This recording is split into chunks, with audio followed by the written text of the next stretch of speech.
কি হয়েছে? আপনি কাকে মারলেন কেন, আসলে কারণটা কি তাকে ধানমন্ডি 32 আসার কারণে?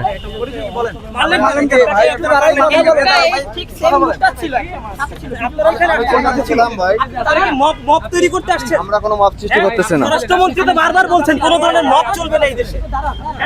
ভাই আপনি একটু কথা বলেন।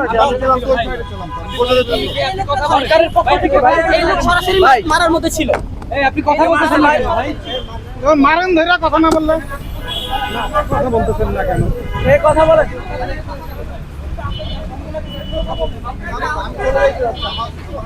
দর্শক, ধানমন্ডি 32 নম্বরে একজন লোক সাক্ষাৎকার দিচ্ছিল এবং সাথে সাথে তাকে এসে হামলা করে দুজন ব্যক্তি। এই হচ্ছে অন্যতম একজন ব্যক্তি, কিন্তু কথা বলতে চাচ্ছে না। ভাই একটু আপনার পরিচয়টা দিন এবং মারলেন কেন? বারবার বলছিলেন আপনি ওই লোকের সাথে পরিচয়ের মধ্যে ছিলেন, আপনি কেন মারলেন? আপনি ওই লোকটাকে কোন অধিকারে মারলেন? কেন মব বলেছেন? কেন মবটা কেন করলেন? একজন পুলিশকে ডাকো, একজন পুলিশকে ডাকে, উনি মব তৈরি করেন। এই পুলিশকে ডাকে, তো পরিচয় দেন ভাই। এই ভাই এই পুলিশকে ডাকে, উনি মব তৈরি করেন। ওনার পরিচয় ভাই, আপনার পরিচয়টা একটু দিন। ভাই এই যে মব তৈরিকারী ভাই,